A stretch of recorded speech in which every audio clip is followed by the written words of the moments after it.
You buy Bitcoin, you hold it for more than 4 years, Joe. That's my advice to everybody. Fair to say you simply flooded the system with money. Yes, we did. That's another way to think about it. Where does it come from? Do you just print it? We print it digitally.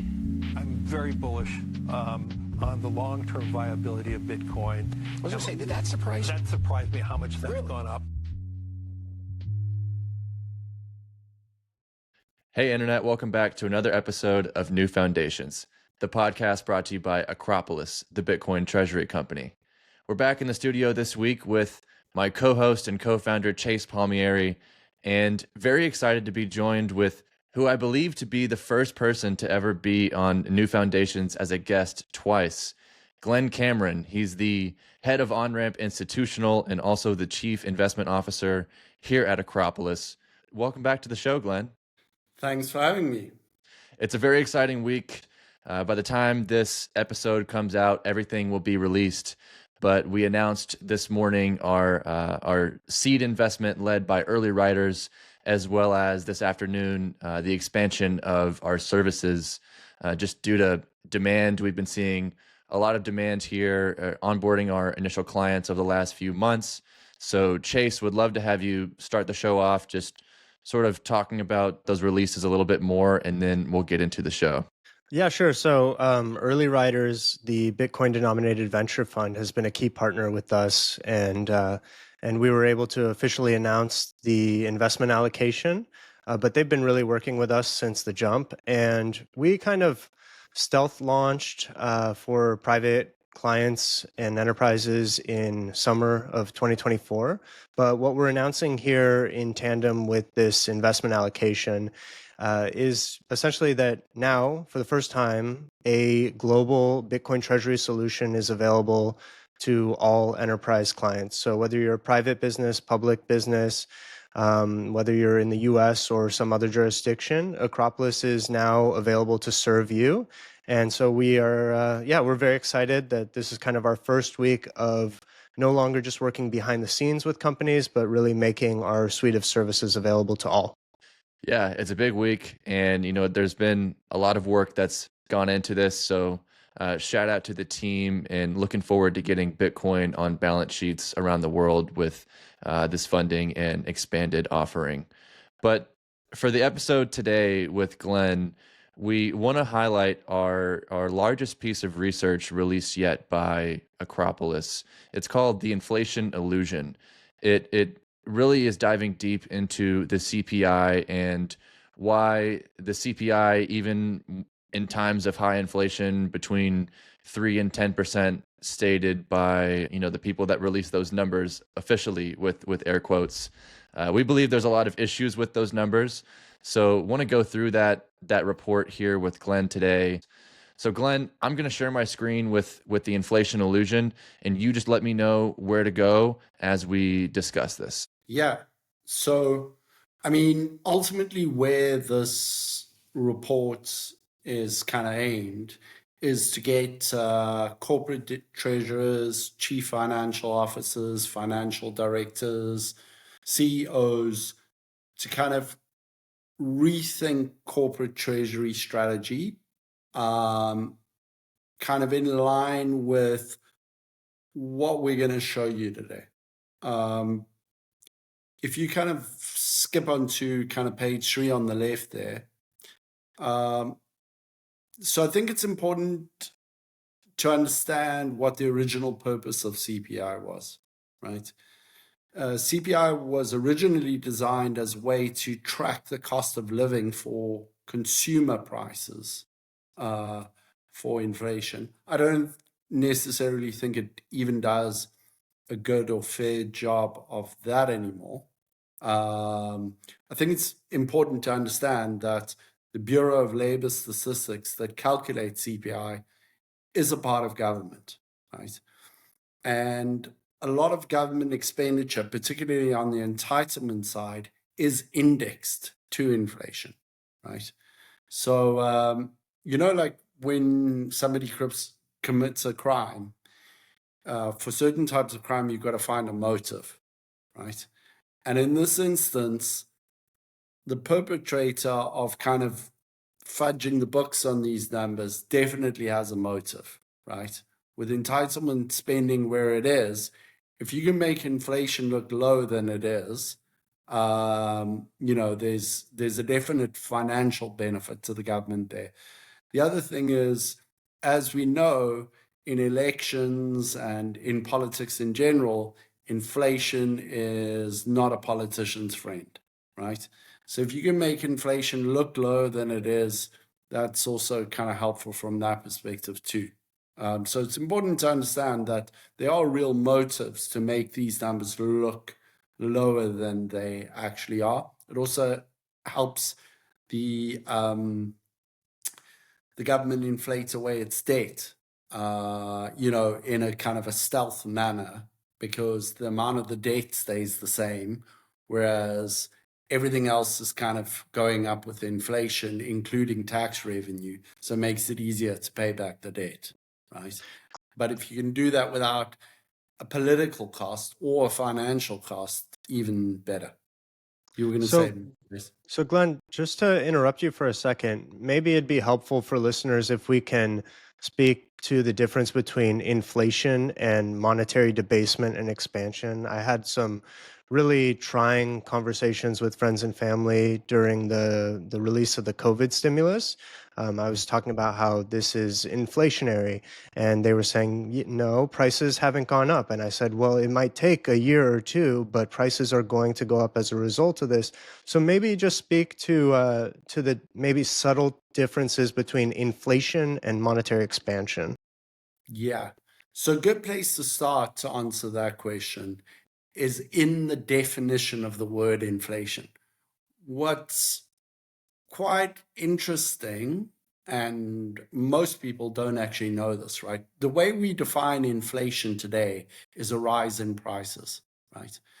But up until, the late sort of 1930s, the word actually had a different definition. And the definition of inflation up till that point was an increase in the money supply, right? So that's a subtle difference, right? Because so you would expect in a normal environment, right, where the money supply was not being increased all the time, that because of technology and productivity gains, right, prices would fall, right? As we can produce more with the same amount of inputs because of technology and because, we've got robots and, huge factories and globalization and all these kinds of things, you would expect the price of most things to fall over time, right? So why is it that prices rise instead of fall, right? And that's because of the increase in the money supply. Because essentially what's happening is, you can imagine, COVID's a good example, right? The money supply was X on a certain day, and a couple of weeks later, they'd added $1 trillion, right? That had literally been, people find this hard to believe because it's so preposterous, but they actually created that $1 trillion out of thin air. The Fed did by essentially doing quantitative easing, creating the dollars out of thin air and then buying government bonds with it, right?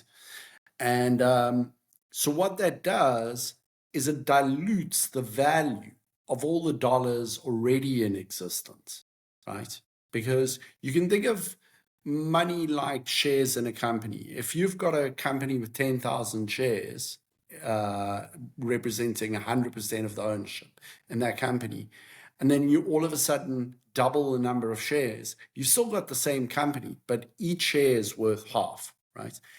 Money is similar because just like a share is a claim on the ownership and the profits in a company, money is a claim on purchasing power. So when you've got $50 in your pocket, it gives you the right to go into a shop and without the other person knowing, you say, I'll take that. That thing costs $50, right? So, but if we suddenly increase the money supply massively, right? Now there are a load more dollars, right? They're not more goods, services, buildings, shares, or anything like that.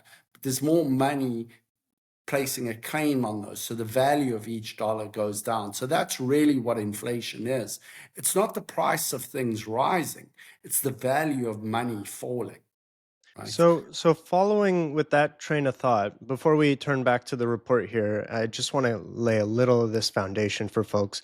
So what happens if China does a $10 trillion stimulus for their citizens? Does that affect US dollar denominated prices for folks in America? Because obviously we're a globally interconnected world vying for, a limited amount of resources. So what happens to the prices at the grocery store here in the US if China were to print $10 trillion?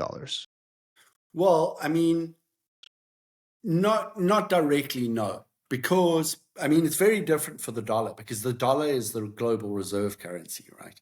So essentially when the US creates dollars out of thin air, right, dollars can be used across the world for trade, right? So that inflation tends to get exported across the world, right?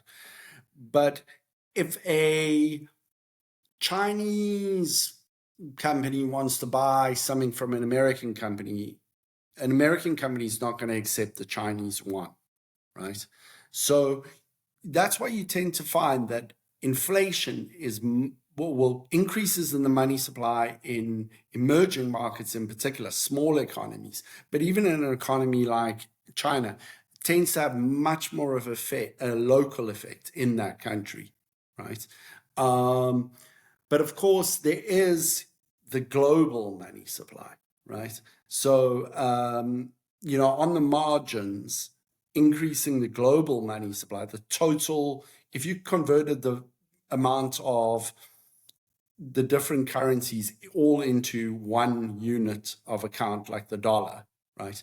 And you calculate the expansion of global money supply, or what they call global M2, that is inflationary to an extent. Okay, great. Yeah, and so turning back to the report here, CPI, it's meant to be a metric, a measuring point, but just like if you changed what it means, a foot means when measuring something every year or every couple of years, that would obviously be a bit destructive to the purpose of the measuring instrument. Maybe you can speak to that as you kind of introduce CPI. If you've got a tape measure and you're measuring things in centimeters, right, it's very important that that distance measure called the centimeter remains constant, right? You can imagine how difficult it would be for a construction company or, some kind of manufacturer to do anything, right? If the measurement of centimeters was constantly changing in an unpredictable way, right? So the centimeters are a unit of measurement, right? Money is a unit of measurement. It's a unit of account. It's how we measure the value of things. This thing costs $20. This thing costs $50. That thing's 2.5 times this price, right? But with money, the value of what money can buy you is constantly changing. So that unit of a measurement, or that unit of account, as we refer to it in money, is constantly changing, right? And, you can see that, right? What most people that, I'm generalizing, and of course, a lot of people do understand this, but a lot of people that I talk to, when inflation comes about, it's almost as if they think it's just something that happens. It's kind of, it's sort of like the weather. You know what I mean? It's just like, it's a very cold day today, or there's a lot of rain at the moment, or something like that. It's sort of like, we're in an inflationary environment, right? But actually, inflation, right? Important distinction here. Of course, you can have situations where you have supply chain bottlenecks. For example, the war in Ukraine caused a disruption in natural gas supplies. Natural gas supplies shot up, right? So that is not what I'm talking about, right? Because those are temporary and then prices go back down to where they were when supply normalizes, right? I'm talking about the type of inflation that's permanent, right? I think everybody in the US can attest to the fact that when they go to the grocery store now, their groceries are costing a lot more, right? And that, although inflation, the way they measure it is from year to year. So, we're now on the 21st of January. So they'll measure it from the 22nd of January last year to the 21st of January this year on year inflation, right? But so that, and then they'll say it's 2.9%, right?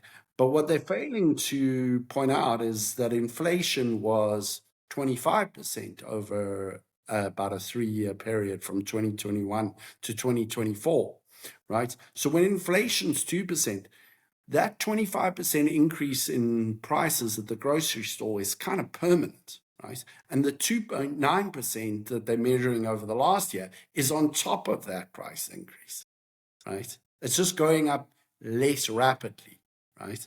Right. Yeah.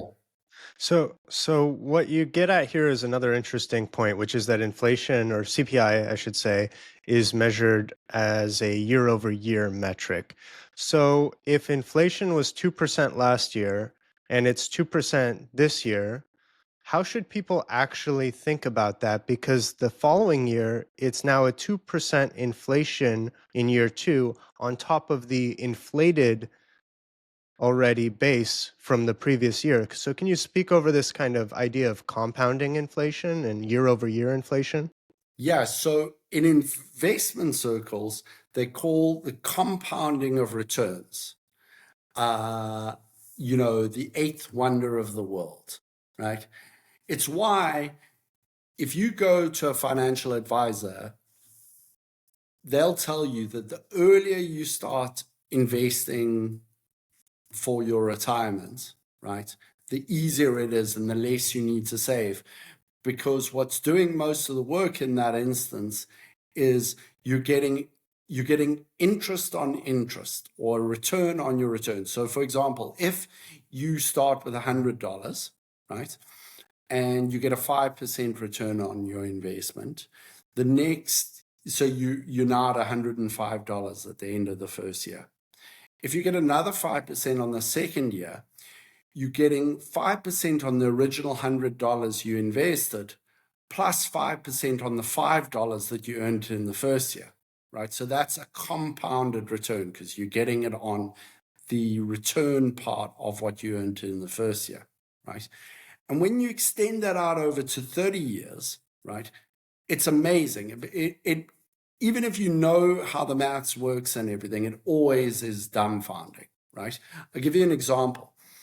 If a person invests, say, it can be any amount, say $10,000 a month from the age of 20 to 30, okay, at a 10% return per year, right? And then another person only starts at 30 and they invest $10,000 a month at 10% return, but they do it from the ages of 30 to 60. Okay, so the first person only invests for 10 years at $10,000 a month at 10% return. The second person invests for 30 years at $10,000. The first person will end up with way more, almost 2.5 times more than the second person, right? So that's the power of that compound return. The same applies to inflation, right? Because you're getting inflation on inflation, right? And when you have a year like we did in, I think it was 2022 or 2020, I think it was 2023, in fact, in the US, we had a 9.1% return. Inflation rate, right? This year, when you have a 3% inflation rate, you're getting 3% on the original price of things plus 3% on the 9%, right? And just to be clear, and just to be clear, that 9.1% you mentioned, that is not a stated CPI metric. You're again referring to the expansion of the money supply because the government wouldn't. No, in Did the this government instance, come I'm out? actually talking about the CPI was 9.1%. CPI came out at 9.1%. I'm surprised Yeah. the government would release a metric like that. Yeah, well, it was kind of like, I mean, the thing is, right, they can massage these numbers, but it sort of takes a little bit of time, right? They can't just kind of do it like, turn it all around on a dime. It would be too obvious, right? There are Right. people watching these things, right? Right. But they got to come up with these sort of convoluted ways, which we can go into about how they actually massage the numbers. So I want to actually go next to one page back, Mason, which is inflation is a vector. I think this is really important, especially for business owners who have, various different supplies within their supply chain and things that kind of they need to operate their business. So let's go there. Inflation as a vector. So this is something that Michael Saylor talks about a lot, right? But I entirely agree with his logic, right?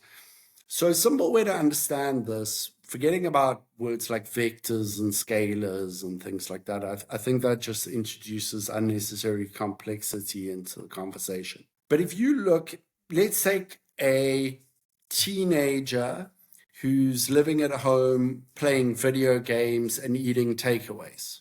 Okay, so he's spending his money on video games, the cinema, and takeaways, right?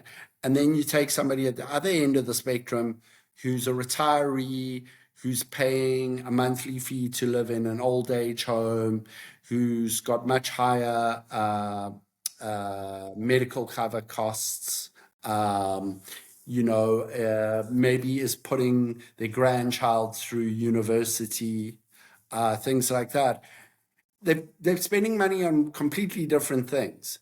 And those two people will have different experiences of inflation, right? So what this illustrates is that inflation is not a number, right? It's hundreds of numbers. For every business and for every individual, inflation will be a different number, right? What we commonly understand is, inflation is 2.9%. Well, that depends on you buying all 80,000 goods in the CPI basket according to the same weights as used in the CPI basket, right? Chances of that are basically zero.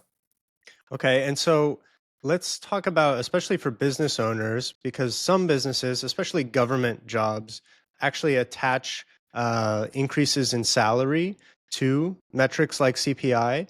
And so if a business owner is, a government has to pay government employees more every year based on the incremental increase of inflation, that creates wage inflation. But what we tend to see is that if you're following CPI and you're in private market, then and your boss says, okay, CPI was 4% this year, next year I'm going to give you a raise of 4%. If CPI is not the true metric, your purchasing power of your salary is actually going down over time, even if the company is feeling the stress of increased payroll expense. Yeah, so imagine if we kind of took your personal budget, right?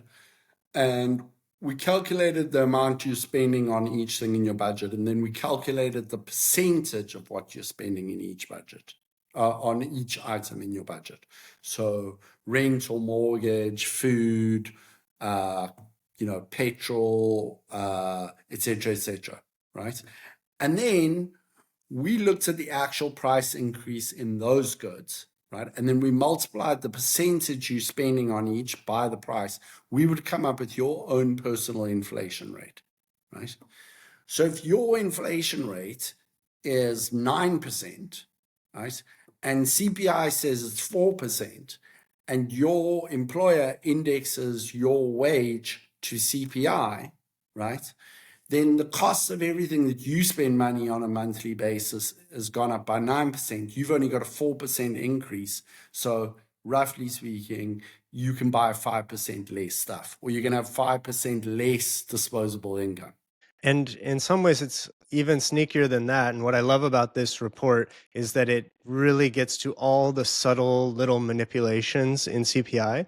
But if inflation last year was 10%, and then we wait a whole year to get that metric, and now you're telling me you're going to increase my salary for the following year by 10%, well, I've already experienced the 10% inflation from the previous term.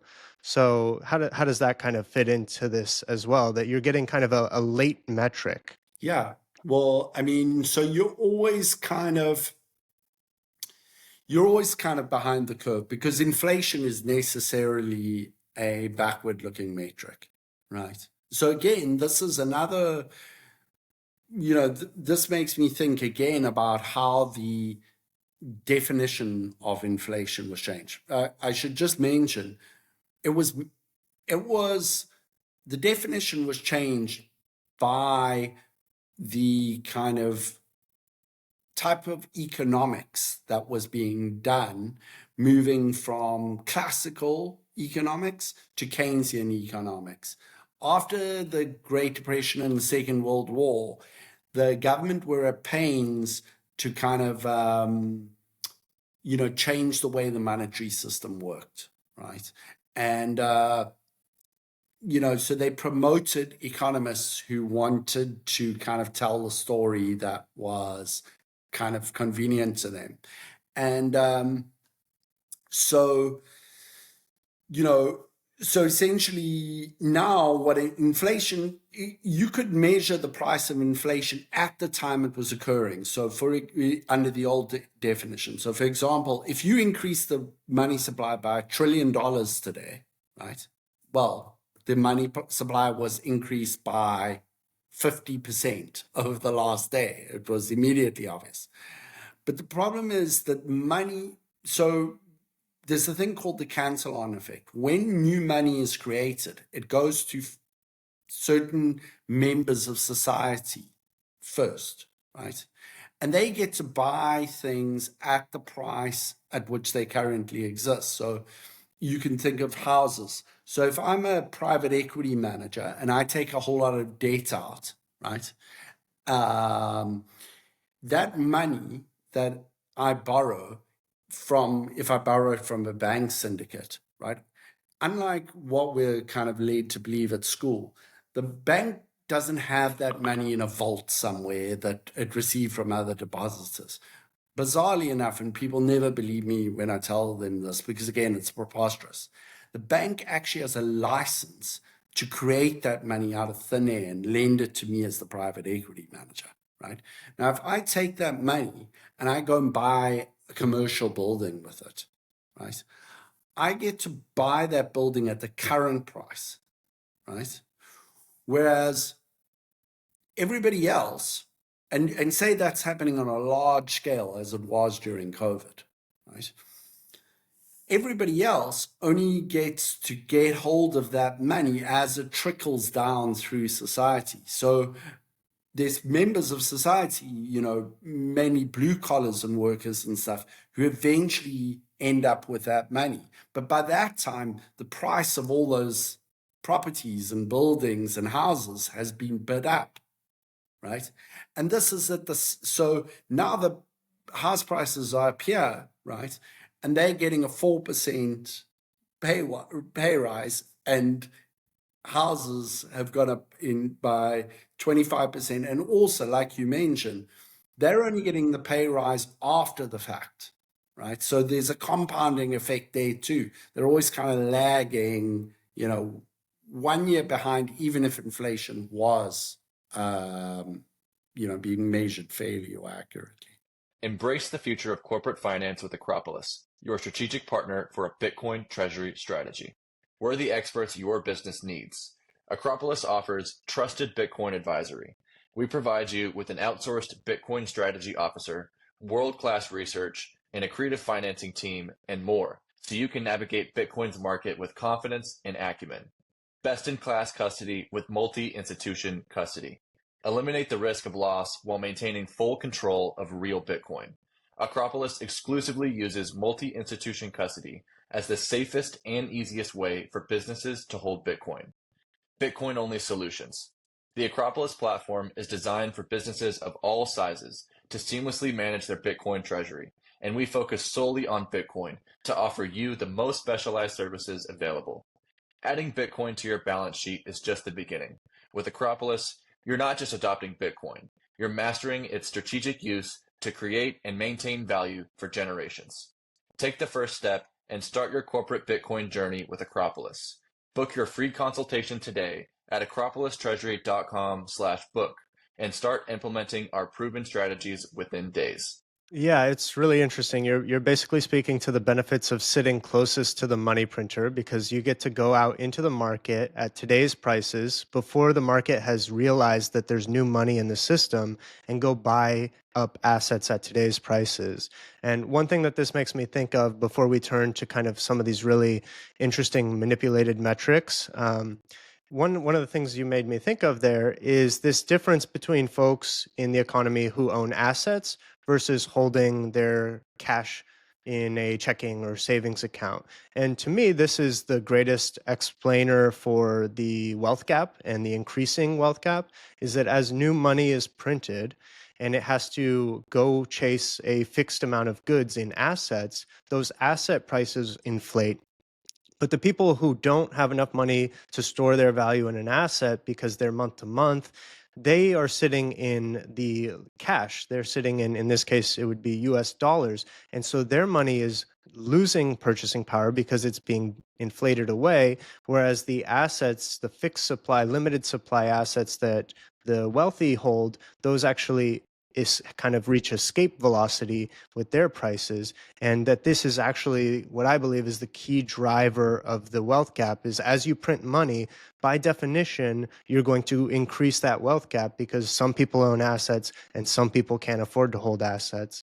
So yeah, I don't know if you want to comment on that, but if not, Mason, let's turn to the top of page 7 here. I just want to fill in one little gap in what we were explaining there, right? Sure. Is this part about, so if I want to go and buy a house for $1 million, right?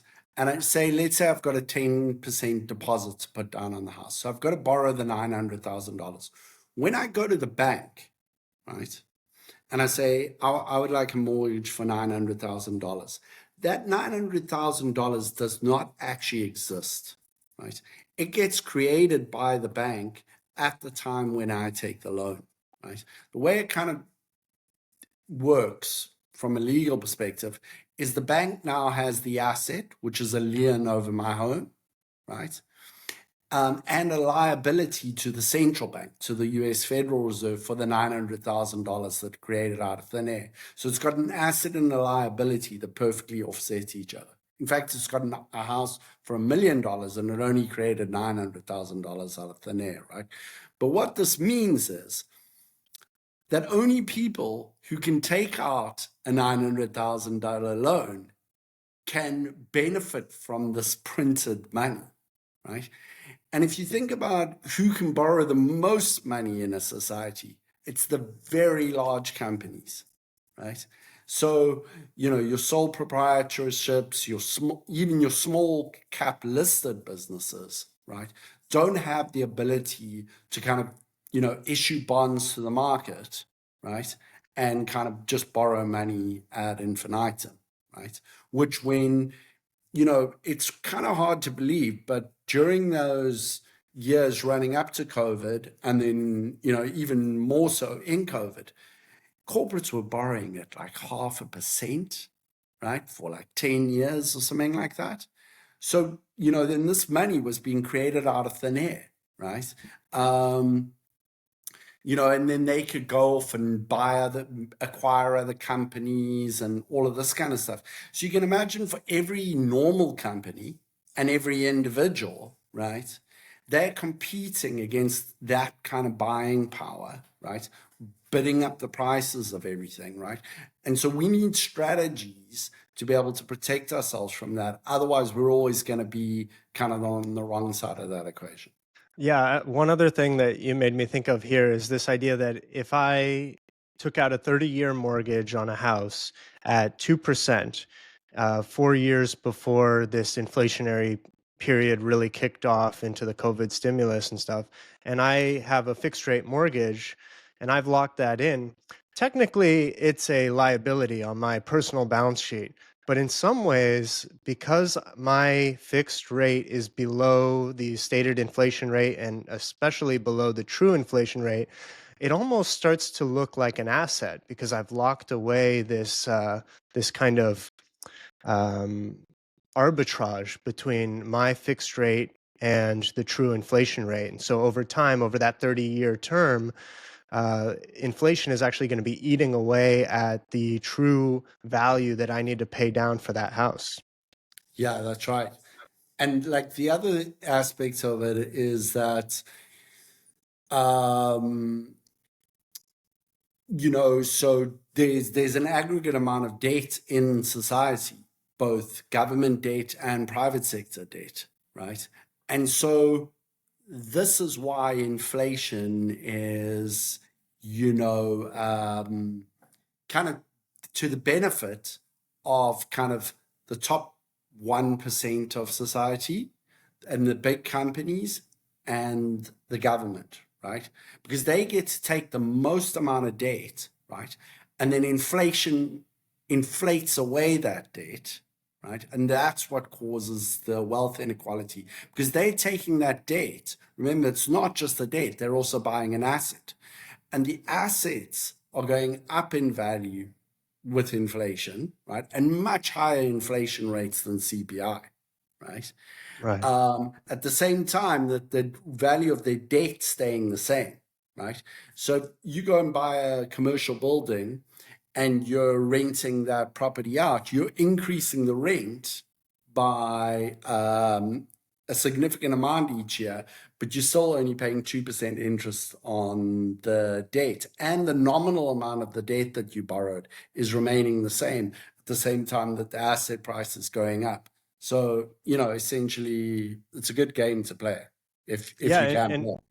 And if you're one of those really, really big companies maybe arguably you have monopolistic pricing power, because if you're the only game in town, as inflation hits the market and prices have to go up, you do have the ability to raise prices on your customer because they have nowhere else to go. But that's not the case with a lot of businesses. And, the average business really doesn't want to raise prices on their customer, and they really don't want to have to break that news to their customer. And when they do raise prices, and I've seen this, in restaurants in particular, even if inflation is 4%, we'll try to wait as long as we can to raise prices 2%, because the consumer is very sensitive to that price increase. And so over time, even if you're trying to raise prices little by little, you're actually still losing value over time.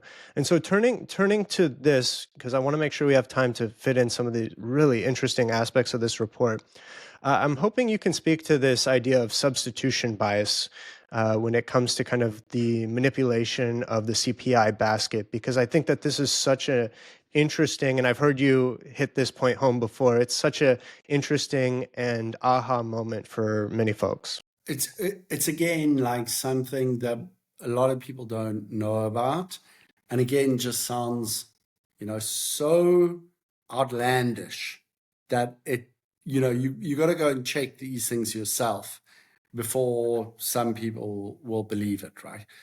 So they have this inflation basket, right? It's now got 80,000 items in it, right?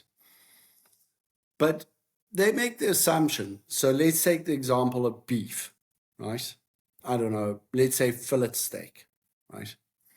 So they'll say, okay, a kilogram of fillet steak, I don't know what it costs these days. I'll be way off whatever I say, but let's say it's $20 for, a kilogram of fillet steak, right?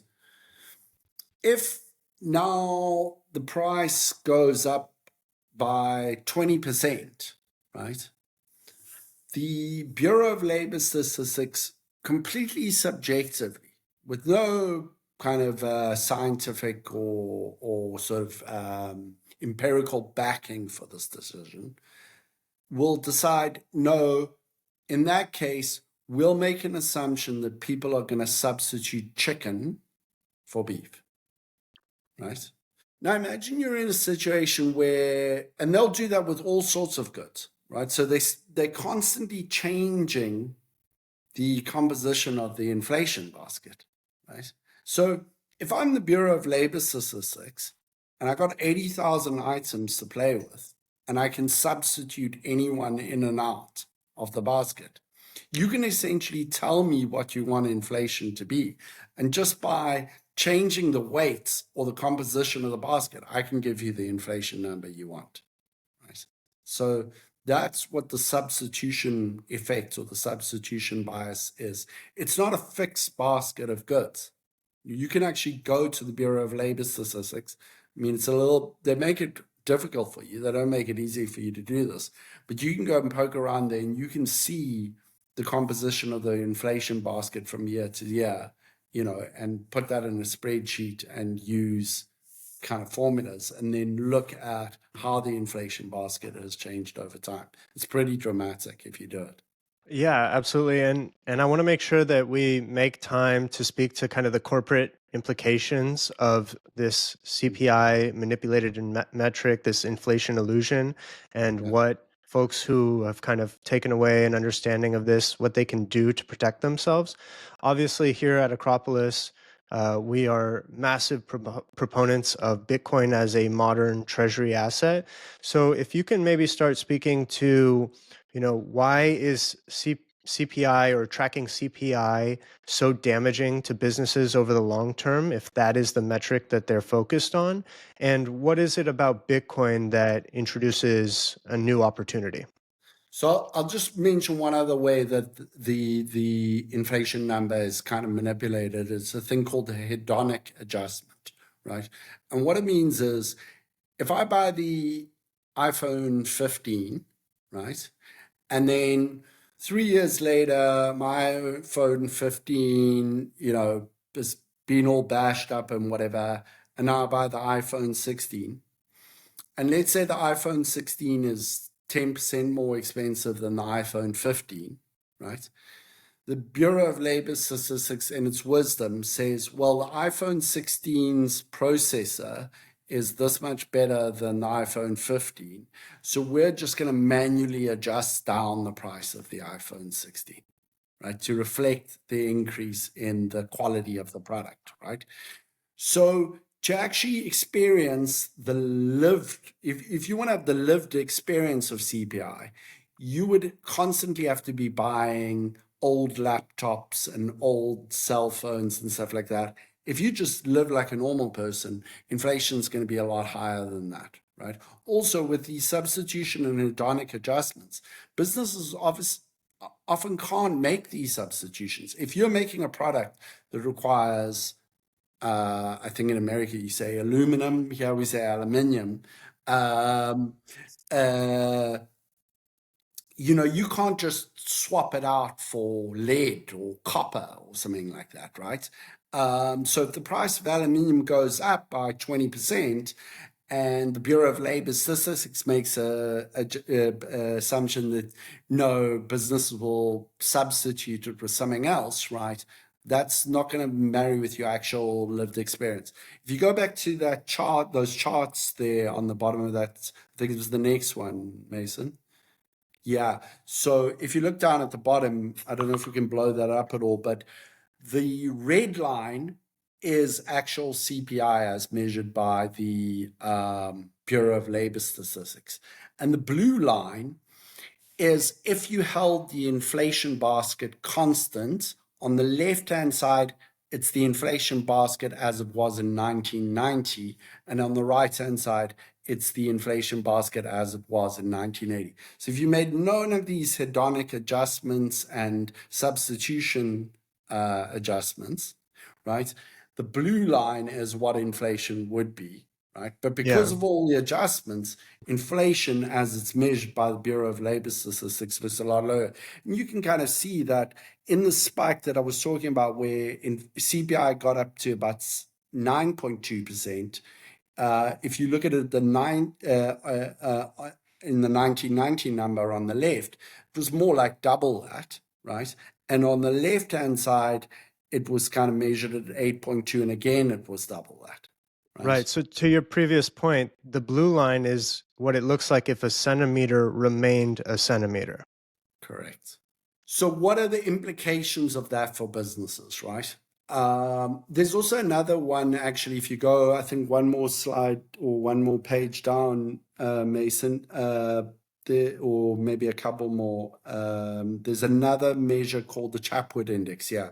So the Chapwood Index, what they do is they take 150 of the most common items to buy, so things like eggs, milk, stuff like that, and they create an inflation basket, and they keep it constant, right? And then they measure it over time. So the kind of dark green is 2017, and the orange is 2018, and so on. And they measure it for different cities, and then the blue kind of line running through them all shows the average. And you can see inflation between 2017 and 2022, right, before the big spike in inflation that we saw because of all the money printing in COVID, kind of ranged between 10 and 12%, right? So, and funnily enough, right, if you go and you look at the money supply as provided by the US Federal Reserve, the M2 money supply, right, and you measure the amount by which they increase the money supply every year over the last 10 years, it's 12.82%, right? So if you were measuring inflation fairly like these indexes do, right, rather than just some kind of, very massaged metric, really what you should be thinking about as a business is all my costs are likely to be going up by, roughly 10 to 12% per year, right? So if I've got a bunch of cash or cash-like instruments like Treasury bills or certificates of deposits or whatever sitting in my corporate treasury because, I'm told they're low risk and they're very liquid, right? And I'm earning 2%, 3%, 4%, maybe if I'm lucky at the moment, 5%, right? But what I'm going to spend that money on, all the prices of those things is going up by 10 or 12%, right? Then I'm like that person that we were talking about whose wage is only going up by 4, but their cost of living is going up by 12, right? So the purchasing power of the money in my treasury is going down. So I'm basically going backwards. If I always keep, say, $1 million in my corporate treasury, I'm kind of, over time, I'm losing 8% of that every year. So I'm kind of losing $80,000. And obviously you want to remain liquid in a corporate treasury, right? Because you've got rent to pay, you've got payroll to pay, you've got, all of these operational expenses. So you don't want to have money tied up in buildings or, things where you can't access the money. But at the same time, you want to create a corporate treasury strategy that protects you from, this kind of melting ice cube that you've got that you keep replenishing, and you're just kind of having $80,000 being leaked out of the back door every year. Yeah, I think it's really, this is just a quick moment to call out that we have inflation as stated by the government, and metrics like the Chapwood Index here allow us to measure true inflation.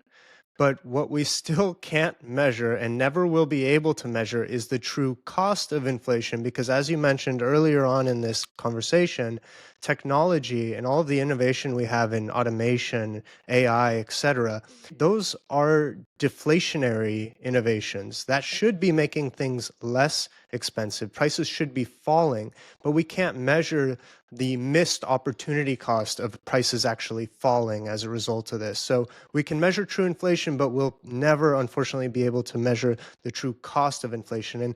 And to your point earlier also about compounding, We theoretically, in a world without inflation, should be seeing compounding benefits to prices falling because of the same thing once it's moving in that direction. So we'll never know what we've missed out on over these centuries of money printing, but these metrics are incredibly helpful for a business owner. I mean, so another way of saying what you're saying is, in a world where the money supply was fixed, right?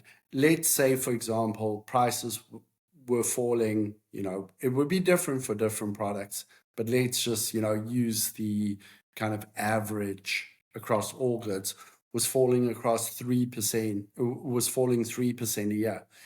If prices are increasing by 10% a year, right?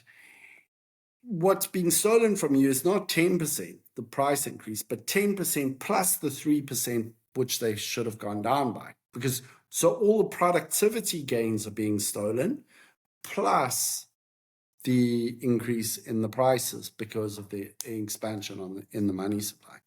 Right. So, but that's a idealistic world where there's a fixed supply of a form of money, right? Does anything like that exist?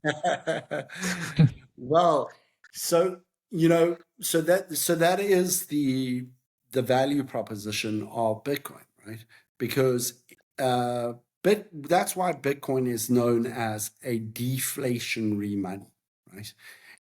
Because if you measure the price of things in Bitcoin, right, the price of things falls over time, right? So for example, and I'm kind of making numbers up here, but you can go and see there's a lot of information about this on the internet to get the exact numbers.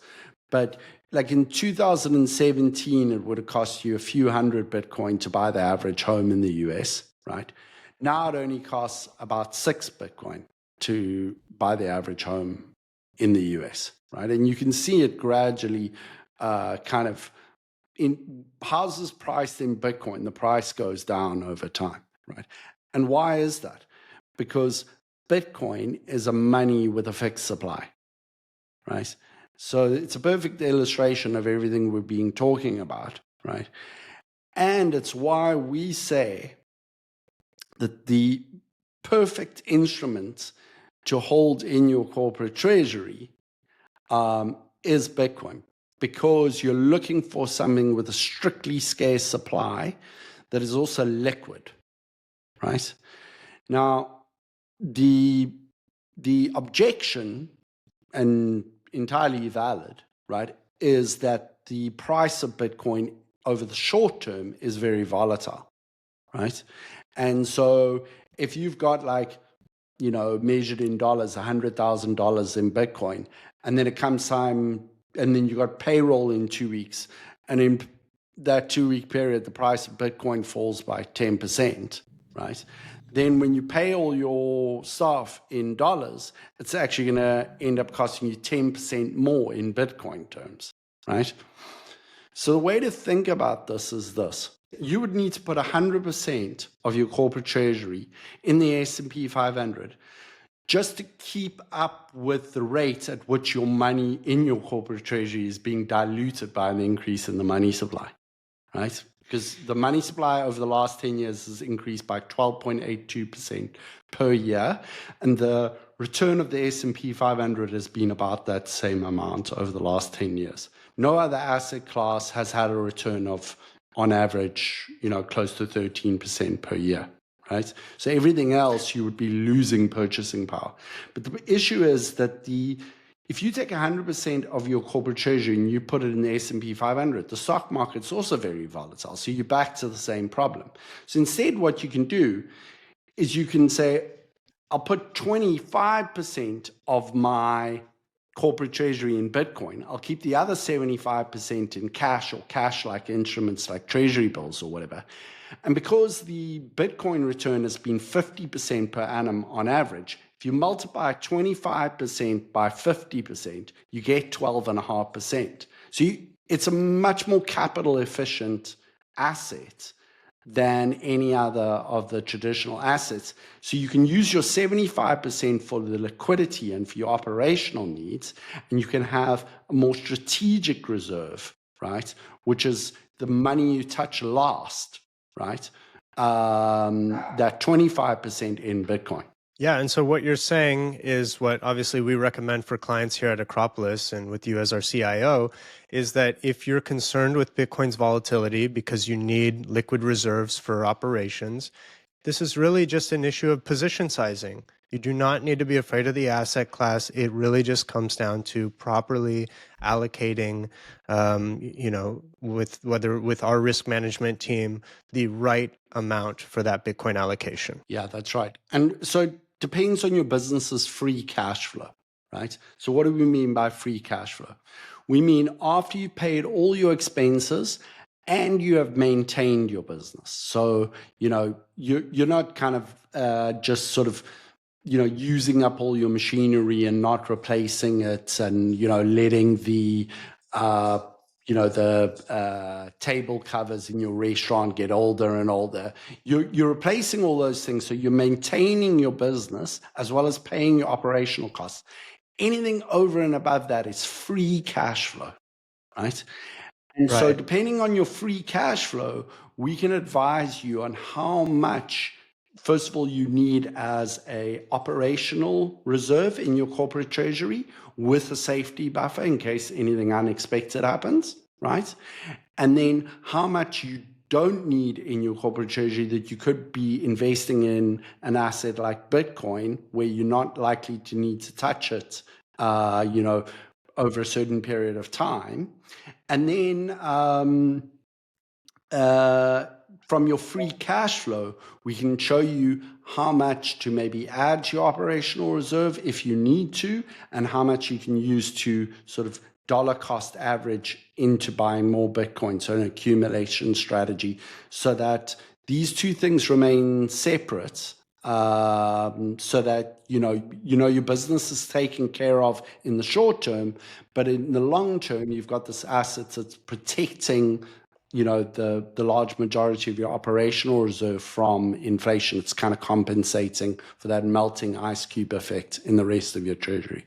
Right. And if you tap into Bitcoin, this growth engine with your treasury reserves, and you're, consistently outpacing true inflation over and above just CPI, stated inflation, then you actually put your business in a place where you don't necessarily have to raise prices on your customers every year just to try to keep up with, the real purchasing power that underlies the business. And that presents an opportunity to go out and gain market share or theoretically overpay employees to attract new talent. And so there becomes all these other opportunities for your business when you can get rid of what you kind of refer to in the piece as this drag that is on the business. So maybe just kind of closing thoughts here, Glenn. Bitcoin, we believe, represents a powerful solution to CPI as the core metric for inflation, a modern day treasury reserve asset. So maybe just cap us off with that, and then we'll find out where people can go to follow your work. I think the thought I want to leave with is that, people look at the day-to-day volatility or even the month volatility of Bitcoin, and it is a very volatile asset over short periods like that. But if you kind of zoom out and you look at rolling 2-year period returns or rolling 3-year period, or you rolling 4-year period returns. For example, the worst 4-year rolling period return in Bitcoin's history, is 25% per year. So if anybody who bought Bitcoin and held Bitcoin, if you bought it at the worst possible time and you held it for 4 years, you got a 25% return per year. For 3-year holding periods, if you bought it at the absolute worst time, you still got about a 2% return per year, right? So as long as you structure your corporate treasury strategy in such a way, right, that it's unlikely that you're going to need that strategic reserve portion of your treasury strategy, right? As long as you hold it for more than 3 years, you're going to get something equivalent to what you're getting in treasury bills anyway. And if you hold it for an extra year, all of a sudden, you're growing the assets of your business. One way to think about this is in people's personal lives, everybody kind of knows, oh, you should buy a house. You know, that's a major kind of wealth driver, right? People know that you're never going to get very wealthy from just your salary, right? You've got to invest and you've got to buy. In a business sense, you should be thinking the same, right? You can kind of squeeze everything you can, try and grow your top line, but ultimately, unless you're in a sort of monopolistic or you've got a lot of pricing power for whatever you do, over time, inflation is going to squeeze your margins. So growing your revenue isn't going to help you, right? So what you need to do is get your balance sheet to work for your business. And that's what's going to give you options as you move forward. Well said. I guess any place that folks can reach out to you if they're interested in Onramp Institutional or, setting up their Bitcoin treasury here with you at Acropolis. Yeah, sure. It's Glenn with 2 N's at acropolistreasury.com. Just send me an email and we can set up a call and we can have a look at the specifics of your business. I can have a look at your financial statements over the last 5 years, do some analysis. We can work out the free cash flow for your business. We can work out what a sensible operational and strategic Treasury reserve would look like, how we can kind of split those apart, and then kind of explore what you'd be comfortable with in terms of a Bitcoin allocation within your corporate treasury to do that work that we've been describing. Well, Mason, any last thoughts from you? No, I have really enjoyed listening to y'all go back and forth and go deep on the inflation illusion. Glenn, I know folks are going to love this. We get to talk to you every day, but you're really a wealth of knowledge, and excited that this conversation was recorded for, folks who don't know it as well as you know it to learn from. So excited to get this out there. Excited for all of the announcements that we're doing with Acropolis today and to bring Bitcoin to balance sheets around the world. So we'll have you on for a third time for sure. Thanks for having me. Thanks for listening to this week's episode of the show. Quick reminder that New Foundations is for informational and entertainment purposes only, and nothing should be construed as investment, financial, or legal advice. Business owners, business operators, and those who are Bitcoin curious, let's connect. Visit acropolistreasury.com to learn more or to get in touch with our team.